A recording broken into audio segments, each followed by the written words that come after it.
So let me find my glasses and we will get started. I see a new person's popped in. Could you go ahead and say hello, please, and let me know who you are, where you're from, and we're going to get started. Today we are going to be doing Itajime Shibori, and Itajime Shibori is a process where you fold the fabric in different shapes and you use some type of physical resist to prevent parts of the fabric from accepting the dye.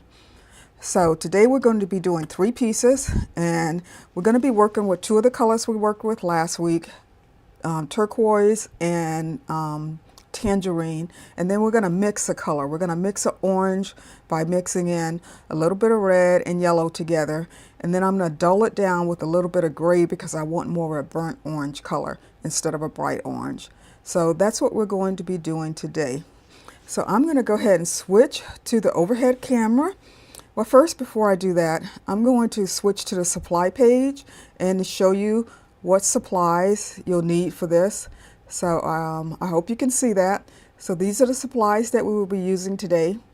We're going to be using some fabric and some scissors. Well, I've already got everything pre-cut, so we won't need scissors. And we'll use the mild dish detergent tomorrow when we rinse out.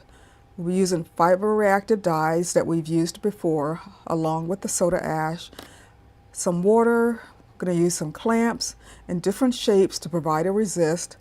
I already have my table covered with the plastic, and you can either use rubber bands or string to hold your resist pieces in place, but I like to use clamps. And I'll be, of course, using the squeeze bottles, gloves, a dust mask. Won't be using stirring sticks for this. And I've already set the tablecloth. I have on my apron, and I've already pre-pressed these, so I won't be using an iron today, but this is a list of supplies you'll need. So let me take and go ahead to the overhead camera, and we'll take a look at the supplies we need. Okay, so hopefully you should be able to see that now. Shouldn't have any problems. So of course we're going to be using our dyes. Okay, and this is Procyon fiber reactive dyes like we've used in the past, and today I'm using a color called Strongest Red, and I'm using golden yellow. I'll be mixing those 2 together to make orange. I'll be using neutral gray to dull it down and make it a burnt orange color. And then we're going to use the turquoise and the tangerine color from last week. So I already have those already pre-mixed. We're going to mix the dye a little bit later. Other supplies I have here are the measuring spoons that I'll need. And these are the type of clamps that I use. And there goes the dog. He wants to participate. So these clamps, they're very strong, but they do require a bit of hand strength. So that's something to consider. I've got my funnel for pouring the dye into the squeeze bottle. So now let's talk about different shapes that you can use on the fabric to provide a physical resist. And you can use a number of different materials. These are some triangles that I cut out of masonite, and these work really good. These are just strips of plain wood that I had left over from some project. Now this is something I really like. This is molding from the hardware store, from the big box store, and it's not wood, it's PVC. So these are really nice because they last a long time, and they don't get, the dye doesn't soak up into them like they do the other 2 pieces that I have here. You can also use plexiglass. So this is some thin plexiglass that I got from the big box store, and just use a plexiglass cutter to cut it to shape or cut it to size. I don't know how well you can see that since it's clear. Let me put my glove under it, see if that's any better. Okay.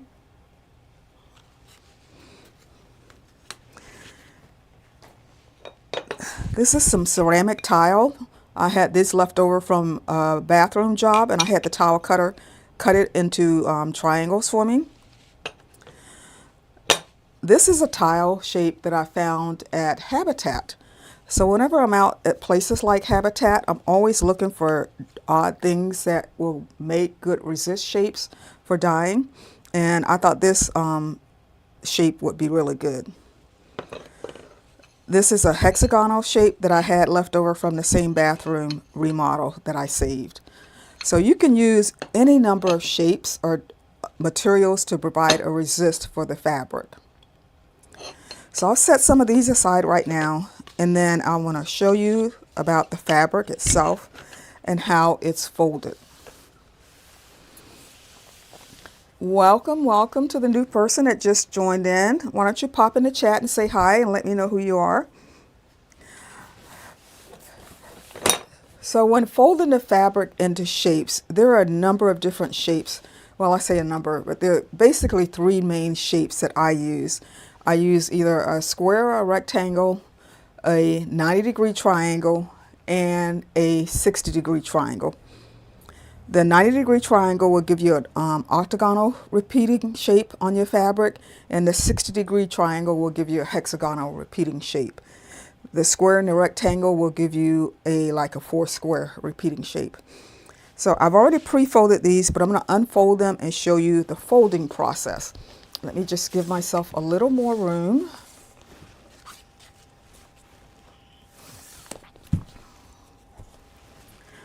So this one is the square.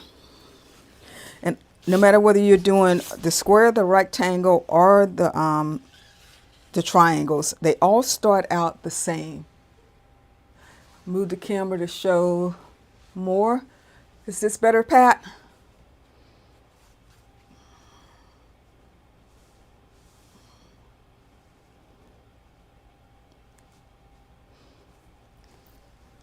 I can't zoom, the camera's zoomed out as far as I can get it, Pat. So this shows almost the full length of the piece of fabric here. This is a 18 by 24 inch piece of fabric. Is that better? No? Okay, what aren't you seeing? Are you not seeing this piece of fabric here?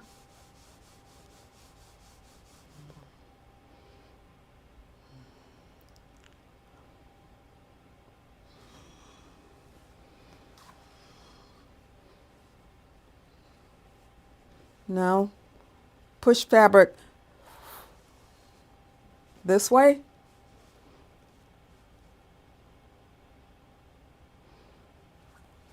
Is that better?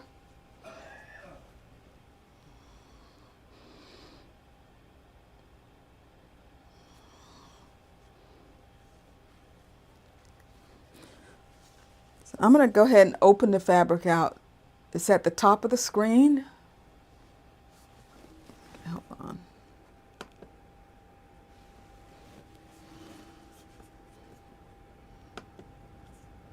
Okay, so this is better now. Okay, good. Okay, so I'm going to go ahead and open this fabric out to the full width and show you the folding process.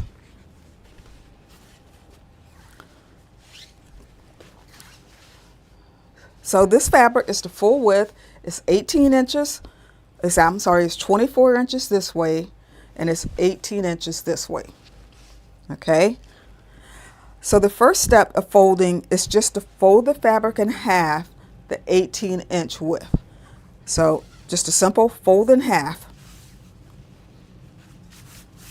Now you can press or not.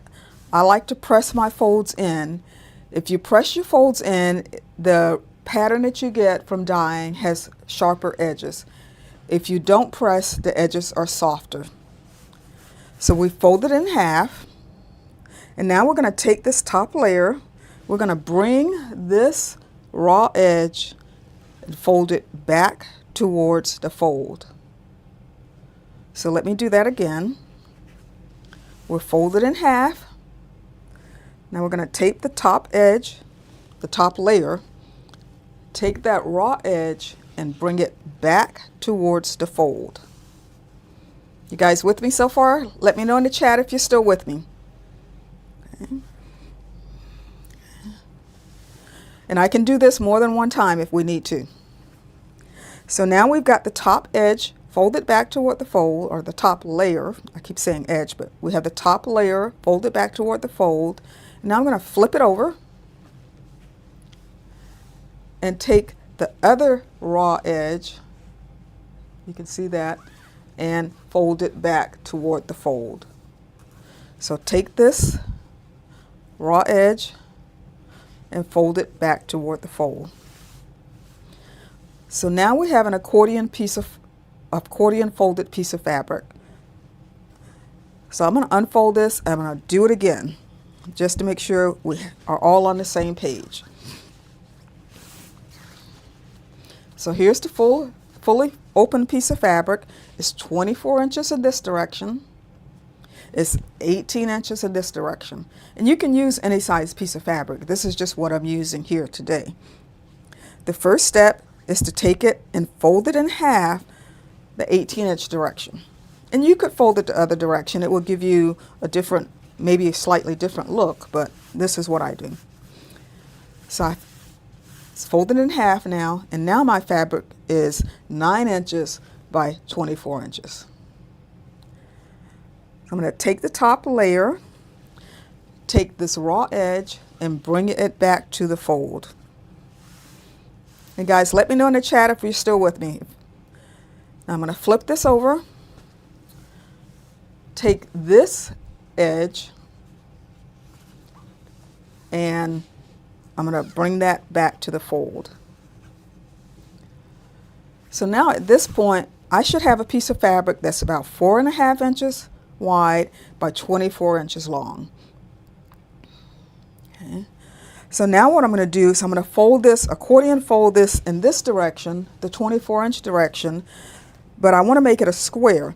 So if this is 4.5 inches, I want each of these sections to be 4.5 inches. So I'm going to turn this over. So I use my ruler.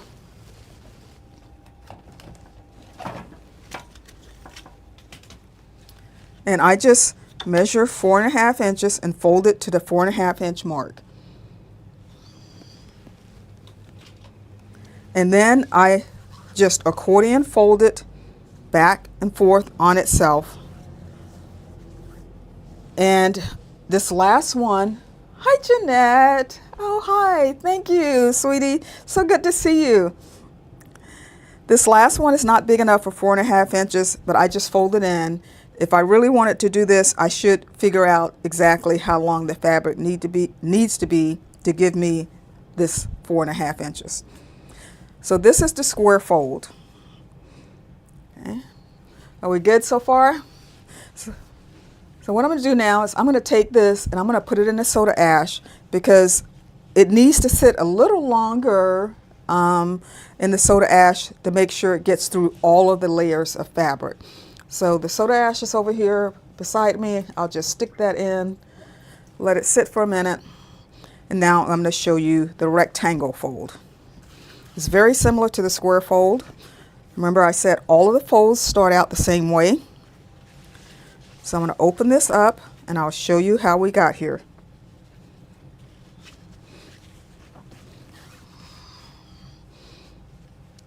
Again, this is 24 inches long, 18 inches in this direction.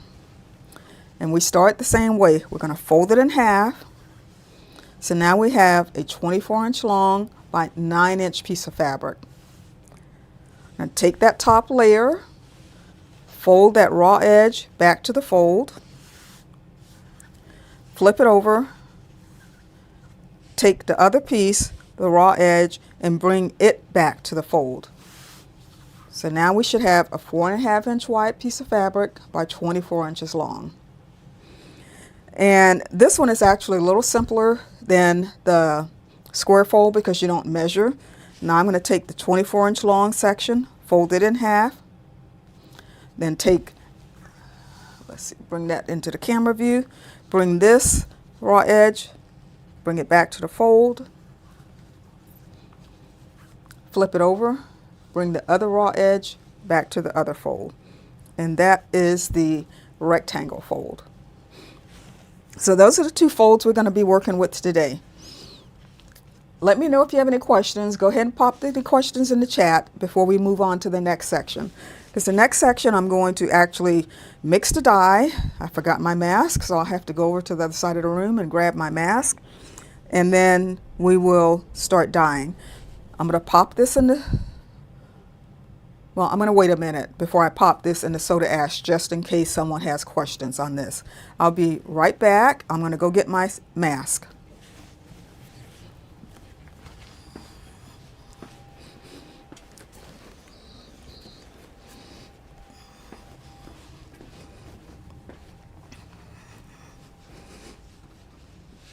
Okay, so I don't see any questions, so I guess we're ready to move on.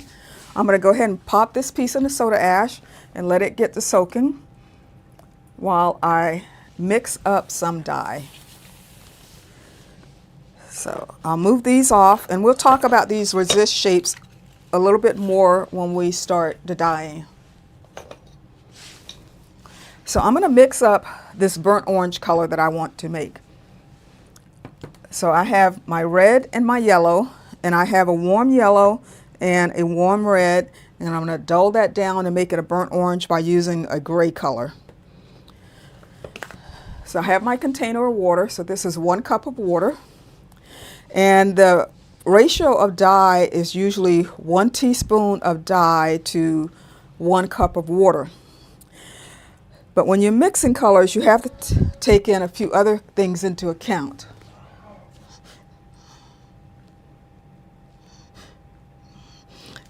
You have to take in the strength of the dyes. If you were with me on the first stream, I told you that red is the strongest dye and yellow is the weakest dye. And it turns out if you want to mix those two colors together and say make an orange, and you want a balanced orange, you need to use about 3 times more orange dye than you use red dye. So in this case, if I want to make a teaspoon, use a teaspoon of dye, I need to use about 3/4 of a teaspoon of yellow and 1/4 teaspoon of red to make an orange that's not too red or not too yellow, or more of a balanced orange. So that's what I'm going to do. I've got my teaspoon measure, got 1 for red, 1 for orange, or 1 for yellow. I'm going to put my gloves on. And, well, let me put my mask on first. Now, I'm going to put my mask on, so I'm not going to do any talking for the next few minutes. I'll just do it, and then I'll come back and explain what I did.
Okay, I'm back.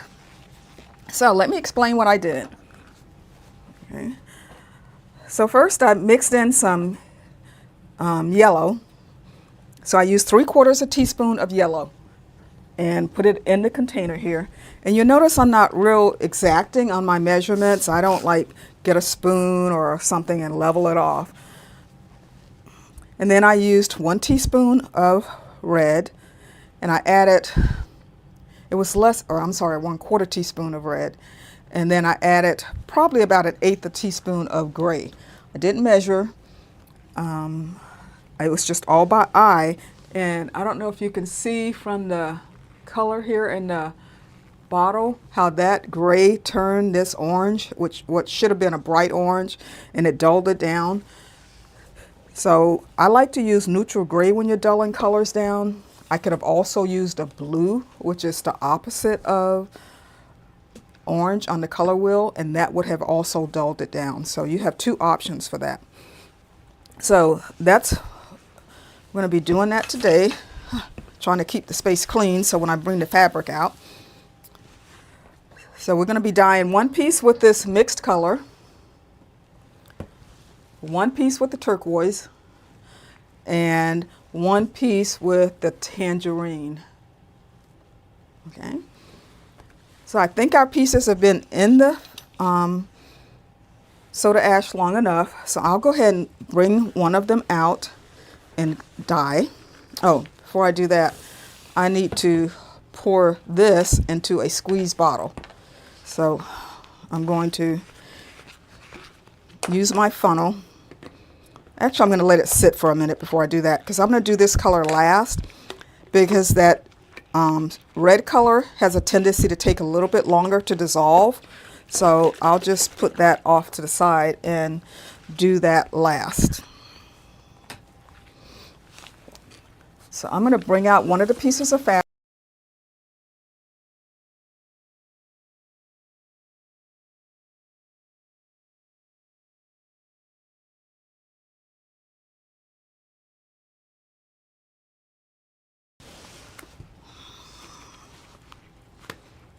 Okay, is everybody still hearing me? I shifted something on my computer, so I want to make sure we still have audio here. From my end, it looks like we still have audio, but let me know. Okay, so I'm going to start with the turquoise color, just because it's what's on the tray. And this is the rectangle piece. And you have a couple different options on what type of resist pieces you want to put on it. I could take and do something like that, put this triangle across it this way. I could put it across it this way. Okay. I could take these pieces here and put them across it this way. I could put the hexagon in the middle. Or I could take these plexiglass pieces and I could put them like this, which is what I think I'm going to do. So now you always need a pair of resist shapes. You want to put one on the top and one on the bottom.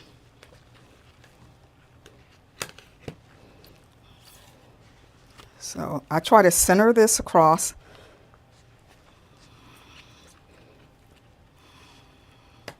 Turn it over, put the other piece on top, lining them up.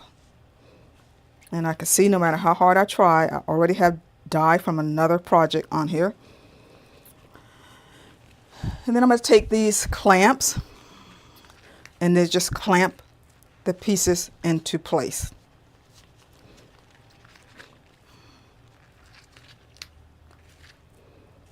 I probably should go ahead and put a clamp on the other end also.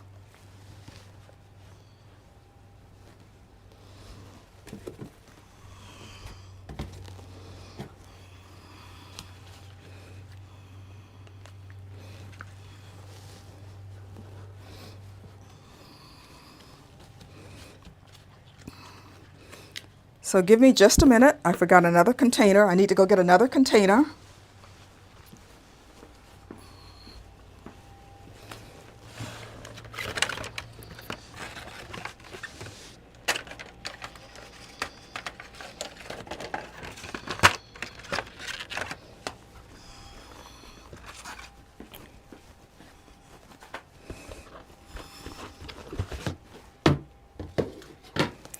Okay, I decided I needed another container because I want to try to keep this tray here as clean as possible.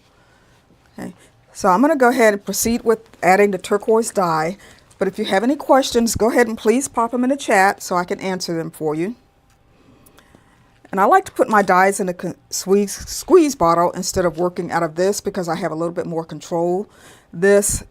And I've already hot glued these spouts closed, so I can't use them anyway. So what I like to do is just start pouring the dye on. And as I'm pouring it on, I try not to get the tip of my bottle onto the fabric because I don't want to introduce soda ash into the dye.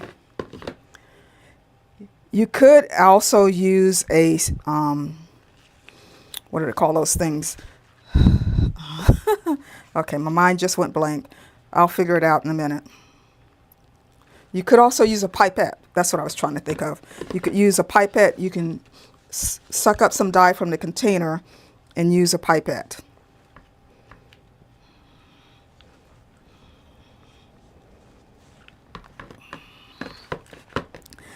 So the area that's covered by the plexiglass is not going to receive any dye.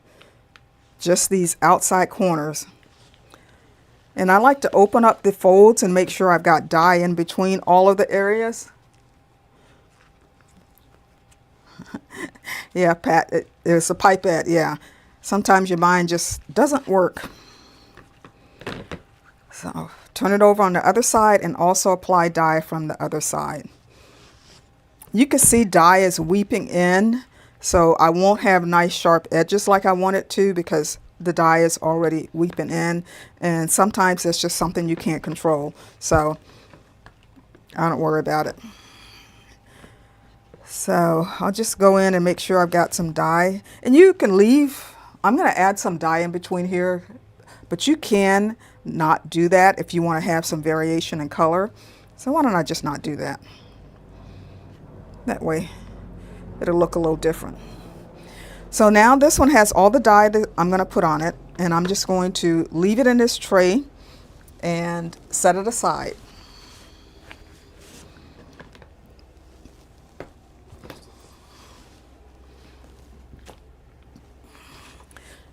Now I clean off this tray to try to keep my next piece clean. As clean as possible, but I've got dye on my gloves, so that's probably not going to really matter that much.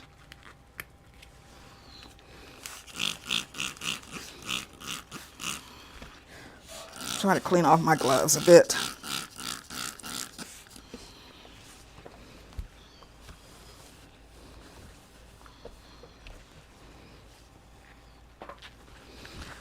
Okay, so the next one I'll do, I think I will do, let's see, what am I going to pull out of here?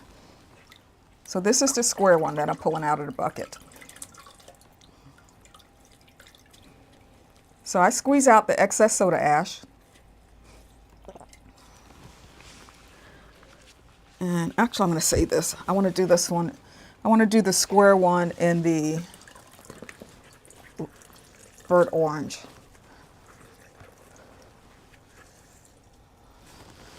So this is the other rectangle. And sometimes when I squeeze it out, I have to go back and refold it. Is this the rectangle or is this the square? This looks like the square, so nope.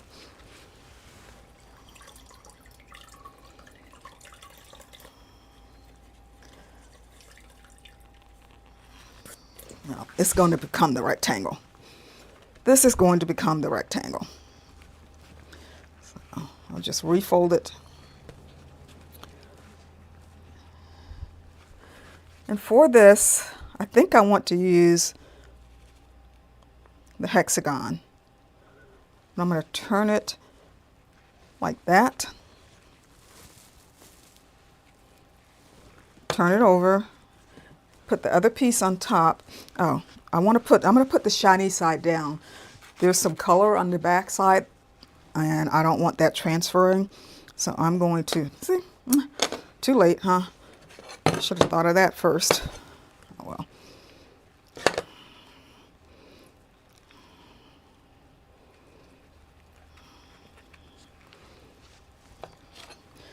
Try to line these up as best I can.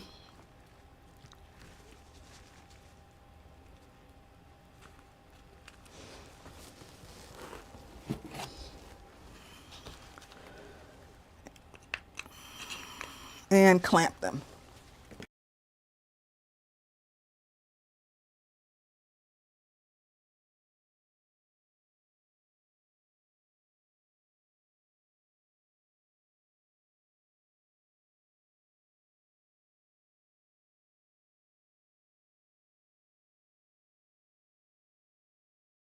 Side, tangerine on the other side. So I'll start with the turquoise, and I'm just going to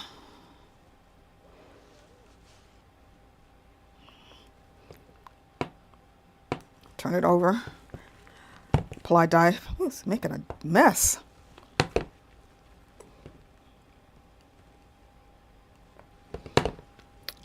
And I had another tray and I didn't use it. Oh well. Okay. These are, yes, Jeanette. Jeanette asked, are these tiles? These are tiles that I saved from a bathroom remodel. So, yeah, these are ceramic tiles. I'll just open this up to make sure some dye gets on the inside. Dyeing is messy, guys. It is hard to keep your space clean. It's hard to keep your hands clean.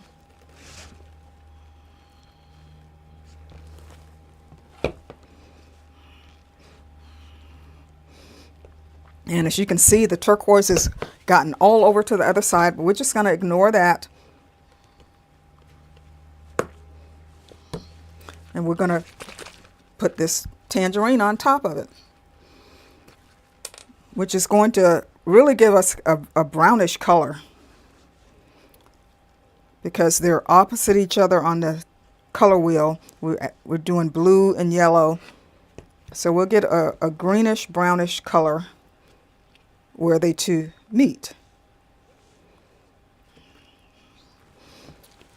I'm going to put some of this inside.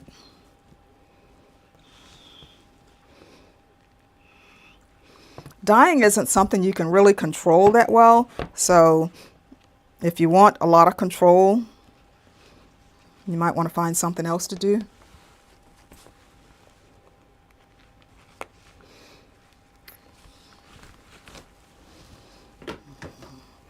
Now I'll put this in the tray that I should have used to start with. And I'm just going to leave it here, set this off to the side. Now I got to clean this mess up.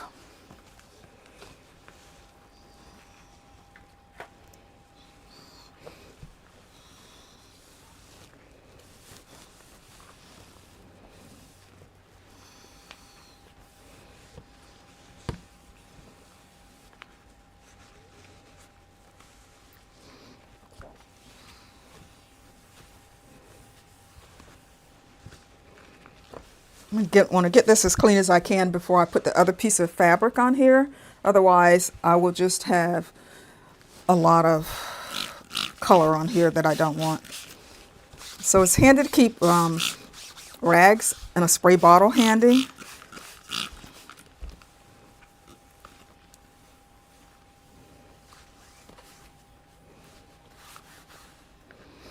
Let me clean my hands.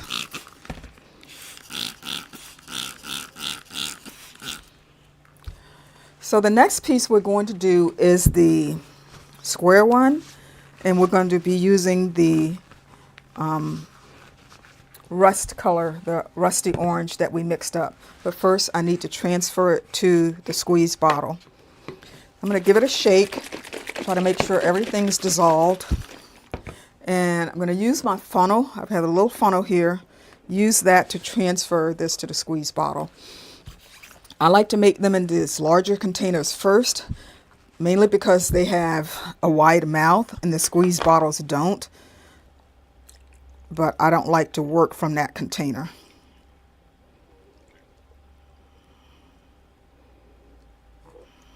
Okay, I don't think it's going to all fit.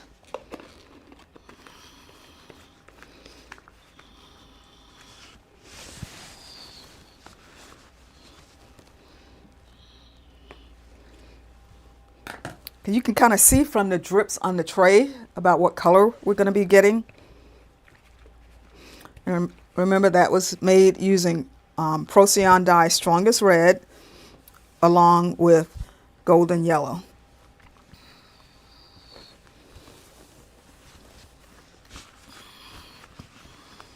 So I'm going to bring out the last piece of fabric, and this is our square shape.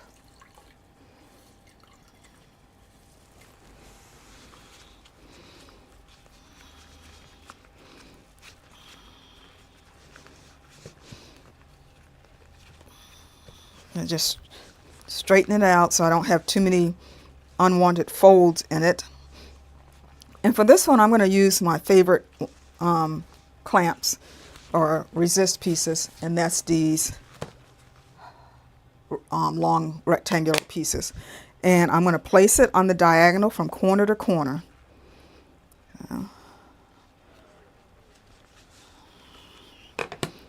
This is probably my most used clamping and placement. And I need to go get some more clamps because I didn't plan on using 4 clamps for that first one. So I will be right back.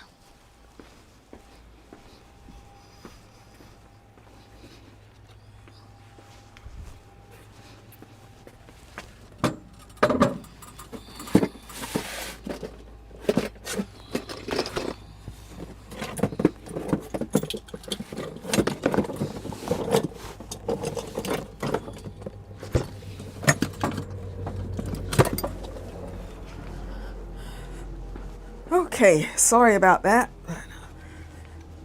So I don't have any more small clamps, so I'm having to use a large clamp here. So pop any questions in the chat for me. Just put 1 clamp on each end.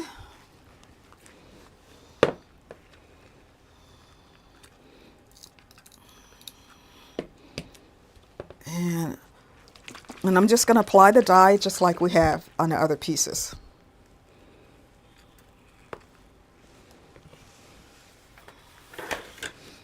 Be smart this time and use another tray. So this is the burnt orange we mixed up with the red and the golden yellow. Oh, that's going to be pretty.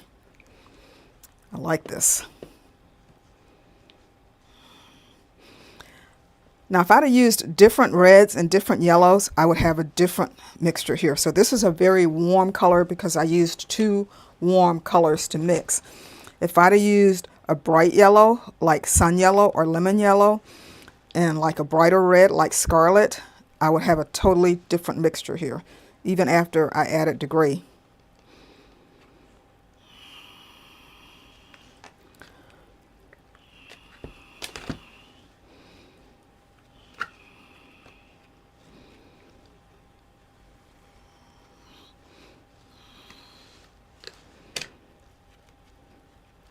Okay, so I'm just going to lift up between the layers and see if I need to add any dye. Just add a little bit. I'm not going to add a lot because if I try to make it all the same color, there's no variation on the finished piece, and it really does look a little bit better if there's some variation in color. But well, I think that's going to look good.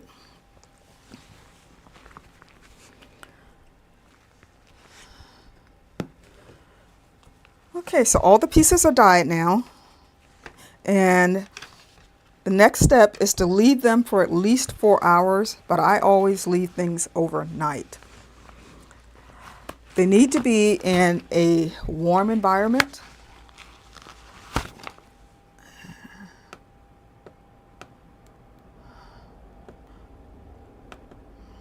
Okay. Oh, great.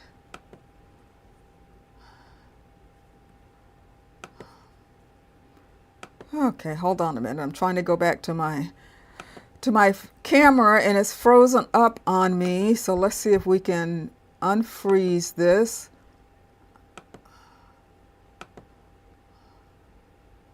Okay, there we go. I guess it went to sleep on me since I wasn't using it. So as I said, these need to sit at least 4 hours, but I like to let them sit overnight. And they need to be in a warm environment.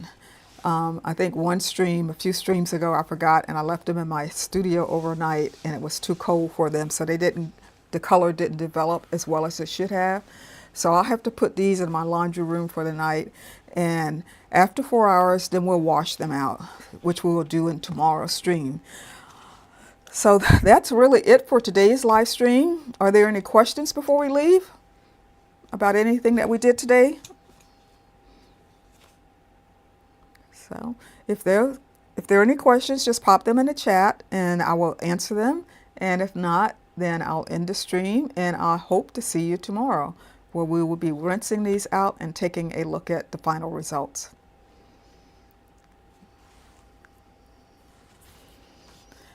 If you do have questions that come up later, if you think about it, this stream will show up on my channel as a pre-recorded video. So you'll be able to go back to the video and ask questions there in the chat or in the comments, and I'll be able to answer them. So thank you, Pat. Thanks for coming again. So doesn't look like there's any questions. I'm going to go ahead and end the stream. Thanks, Jeanette. It's good to see you. And I hope to see you guys tomorrow. Same time, same channel.